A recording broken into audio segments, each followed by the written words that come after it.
Assalamualaikum warahmatullahi wabarakatuh. Mari kita ikuti ya, Tengku Qori yang dulu mati-matian memojokkan atau membatalkan nasab Ba'lawi, tapi sekarang sudah merapat ya ke Ba'lawi lagi. Mari kita simak supaya kita tidak gagal paham ya. Silahkan.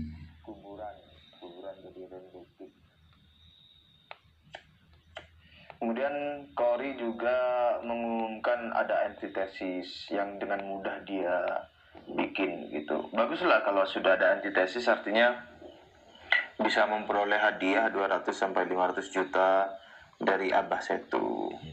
200 kan bagus. juta. Jadi tidak ada alasan lagi bagi klan Habib Alwi dan budak-budaknya untuk tidak mengadakan sebuah pertemuan forum dialog atau forum diskusi atau forum debat dengan Kiai Haji Imaduddin Usman Al-Bantani secara formal, di mana Rabithah Alawiyah memberikan mandat kepada Qori Oktiva untuk menjadi perwakilannya dalam rangka membuktikan keabsahan nasab klan Habib Alwi. Antitesisnya sudah tersedia, kemudian hadiah finansialnya 200 sampai 500 juta dari Abah Setu sudah tersedia. Maka tidak ada alasan untuk tidak mengadakan forum dialog secara fair, tidak ada intrik, tidak ada sabotase, tidak ada tipu-tipu seperti yang kemarin-kemarin. Ya makin bagus. Kemudian itu kan Qori bisa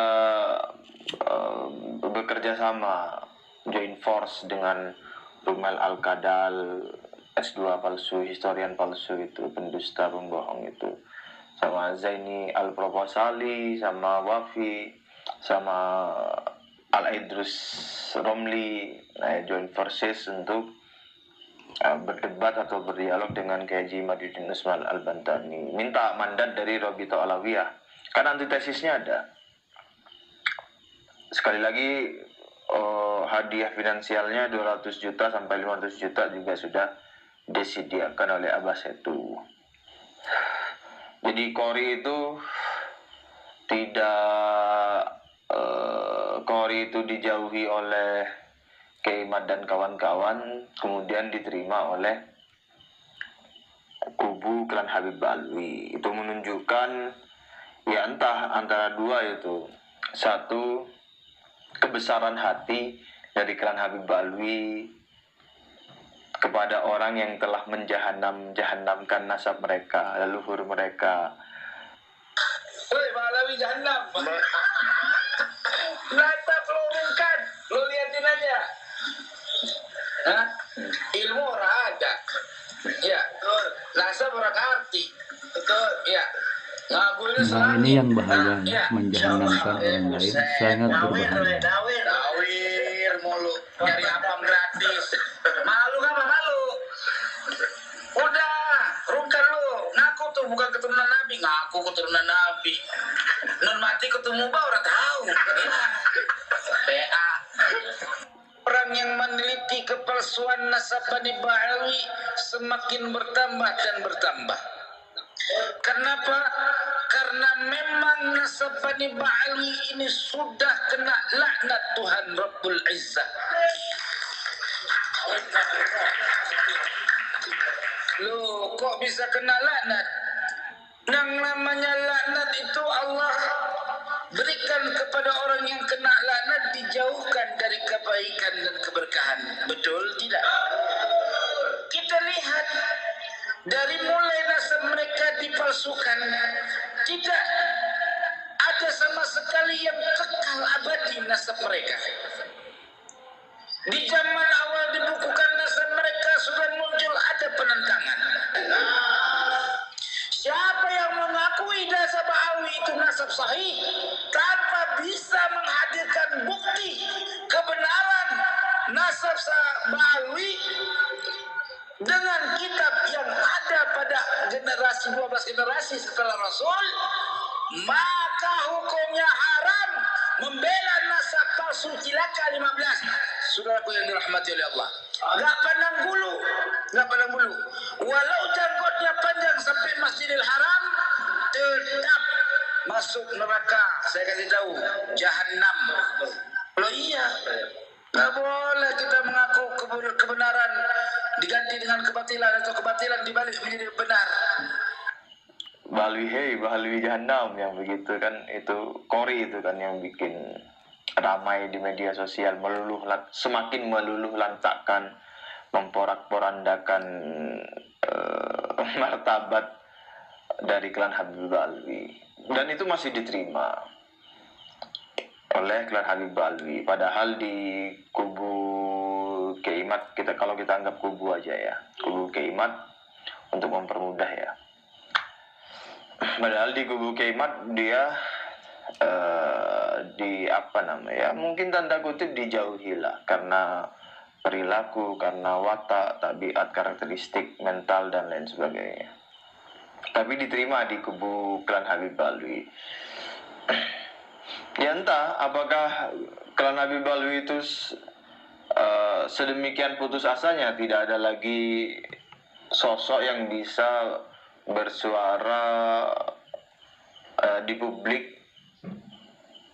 membela klan Habib Balwi. Saking gak adanya lagi, ya sudahlah, daripada ndak ada, Kori aja lah gitu, barangkali begitu. Tapi ya baguslah, saya mendukung Kori untuk terus berdekatan intens, bermesra-mesraan dengan klan Habib Balwi. Jahannam yang begitu-begitu ya, bagus. Yang selanjutnya yang poin di ceramah Kori itu begini nih, saya tulis itu. Mereka akan mencari tahu mana-mana kuburan-kuburan yang ramai dan mereka lihat di situ kalau ada tulisan-tulisan Balwi. Nah, mereka akan ngeklaim itu makam palsu. Sampai hari ini belum terbukti secara virtual. Belum terbukti secara virtual. Virtual itu bagaimana maksudnya? Belum terbukti secara virtual. Belum terbukti secara virtual makam itu dilakukan oleh habaib. Kenapa? Ini metodologi yang harus kita cari tahu sedalam-dalamnya. Metodologinya, mereka temukan makam-makam palsu lalu mereka klaim itu dari Balwi tapi dihancurkan buktinya. Coba berpikir, kenapa mereka hancurkan buktinya kalau bukan ini adalah niat untuk fitnah? Buktinya tidak dihancurkan, barang palsunya yang dihancurkan karena sangat berbahaya bagi eksistensi bangsa pribumi Nusantara. Kalau buktinya ada, yaitu dalam bentuk foto, video, saksi, bahkan aparat negara terlibat di dalam penghancuran barang-barang palsu itu. Sebagian bukti-bukti seperti nisan dan lain sebagainya itu, yang palsu-palsu itu, kan juga diserahkan kepada polisi. Itu kan ada videonya kan. Saya ingat ya, ini saya liatin saya sebutin data-datanya beberapa ya, sebagai sampel saja. Misalnya KRT Sumo di Ningrat, itu kan ada toh, jelas itu ada tantangan juga dari Raden Rashid dan timnya untuk berdebat. Sampai sekarang tidak berani.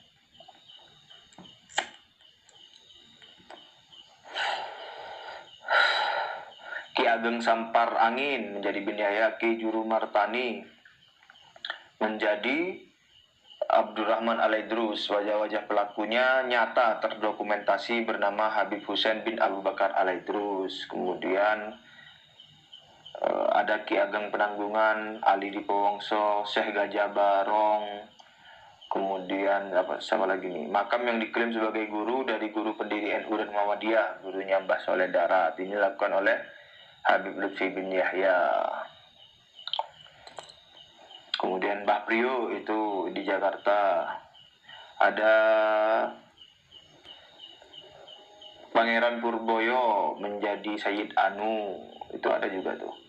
Kemudian Pangeran Kidul Raden Kusumo Jati menjadi bin Yahya. Lutfi bin Yahya mengklaim di Ngawen Gunung Kidul diberi marga bin Yahya bernama Habib Husain bin Toha bin Yahya, adik dari KRT Sumo di Ningrat. Yang kemarin itu dibongkar, bukan dibongkar, dikembalikan ke asalnya oleh Terah Keraton Jogja. Itu videonya juga ada.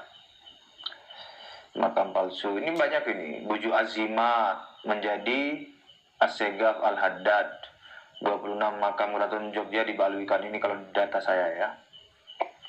Kemudian Sultan Hamengkubuwono III menjadi Sayyid Hasan, Gusti Pangeran Haryo Diponegoro menjadi Sayyid Abdul Hamid. Makam di Pulau Panjang, Jepara menjadi Habib Syekh Abu Bakar bin Yahya Ba'alwi. Mbah Surgi Jatikusumo Batang menjadi Habib Muhammad bin Hasan bin Yahya. Di kompleks Sunan Bonang itu banyak sekali, ada sekitar 30, 60 atau 80 ya. Ada banyak. Kemudian secara literatur itu ada disertasi Dr. Widianti mengenai kepalsuan makam di Bali oleh Habib. Itu secara literatur. Kemudian literatur lainnya yang dari internal nih, Habib Ismail Fajri Alatas di bukunya What is Religious Authority. Di buku tersebut Ismail Fajri Alatas menuliskan, selama 3 dekade terakhir Habib Lutfi berupaya mengidentifikasi makam-makam tua tak dikenal sebagai makam wali, mendirikan bangunan makam baru dan memulai tradisi ziarah baru. Kebanyakan makam tersebut diidentifikasi sebagai makam leluhur dan kerabatnya. Modelnya mengikuti bangunan makam para tokoh wali Ba'alawi terkemuka seperti makam Ahmad Al-Atos di Pekalongan, lihat bab 3. Dengan bantuan murid-murid dan pengikutnya dan berkat kedekatannya dengan berbagai aktor negara, Habib Lutfi dapat mendirikan bangunan makam di atas pusara Hasan dalam kurung Sumodiningrat di Keramat Jati, Semarang, Jawa Tengah. Putranya Toha yang dianggap dan seterusnya. Di situ udah, bahkan dari literatur klan Habib Alwi sendiri tuh Ismail Fajri Alatas.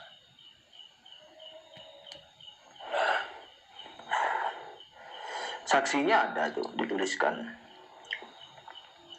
Ia juga mendirikan bangunan makam di atas pusara ayahnya Ali dan kakeknya Hasim di Pekalongan. Makam-makam tersebut membentuk jejaring spasial yang berfungsi sebagai elemen pendukung penuturan lisan Habib Lutfi tentang kewalian para leluhurnya dan seterusnya.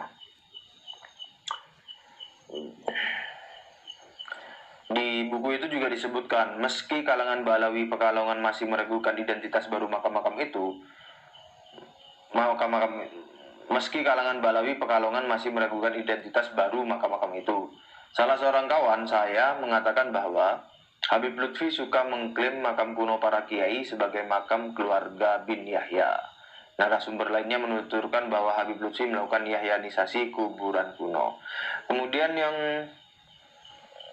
terakhir yang ini ya, yang saya ingat ya, itu yang di Mojokerto itu kan pelakunya Habib juga. Kemudian bukti literatur yang berikutnya itu dari buku karya Zainul Milal Bizawi, Kanjeng Raden Tumenggung Sumodiningrat, yang mana dalam buku ini KRT Sumodiningrat dianggap Habib Hasan bin Toha bin Yahya. Bahkan di sini juga ditampilkan foto yang di Semarang. Nah, di buku berjudul Jejaring Ulama Diponegoro karya Zainul Milal Bizawi itu dituliskan, makam-makam kuno sebagai makam-makam wali melalui mimpi dan visi spiritualnya telah berjalan lama. Banyak kuburan kuno yang sebelumnya tidak dikenali dan mengidentifikasinya dengan identitas baru di berbagai tempat di Jawa, Kalimantan, Batam, dan daerah lainnya ditemukan oleh Habib Lutfi. Ini artinya Habib Lutfi telah melakukan proyek history making atau produksi sejarah dengan metode baru, yaitu melalui mimpi dan visi spiritual. Sejarah dalam konteks ini bukan sebagai peristiwa yang terjadi di masa lalu, tapi sejarah yang dibuat, dipikirkan, dan dimaterialisasi. Dalam hal ini, mimpi atau visi spiritual menempati posisi sentral dalam proses identifikasi situs sejarah dan seterusnya.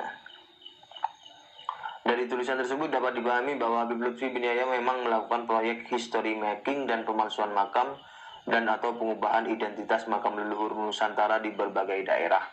Daerah yang disebutkan pada buku tersebut adalah Jawa, Kalimantan, Batam, dan daerah lainnya. Nah, itu masih banyak lagi. Nah, itu sudah. Nah, begitu.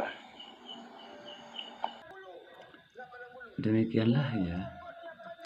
Ini yang berhubungan dengan makam ya. Lain halnya dengan yang berhubungan dengan pemalsuan kitab Sulamut Taufik ya, yang sesungguhnya dikarang oleh Sayyid, ternyata diakui oleh sebagai karangan Ba'lawi ya. Kemudian lagi ada yang berhubungan dengan masalah apa itu ya, nasab-nasab ya, kitab-kitab nasab yang dipalsukan ya, pencantolan nama Ubaidillah ya sebagai anak Ahmad bin Isa ya. Kemudian lagi banyak ya kepalsuan-kepalsuan seperti sejarah NU, sejarah NKRI dan seterusnya ya. Kemudian Rotibul Atos ya. Rotibul Atos yang sesungguhnya adalah dikarang oleh Sayyid Ar-Rifai, tapi diakui sebagai karangan mereka ya. Jadi cukup sangat banyak ya yang berhubungan dengan masalah pemalsuan-pemalsuan. Tapi mengapa ya, Sayyid Qori masih mau mendukung nasab Ba'lawi yang sebelumnya sudah dijahanam-jahanamkan, bahkan dikatakan haram ya, mendukung nasab palsu ya. Tapi sekarang beliau mendukung ya. Ini sangat membingungkan. Tapi bagi kita karena punya akal yang sehat ya, punya rasa keadilan, tidak berat sebelah, maka kita harus berdasarkan fakta dan data. Sekian ya. Wassalamualaikum warahmatullahi wabarakatuh.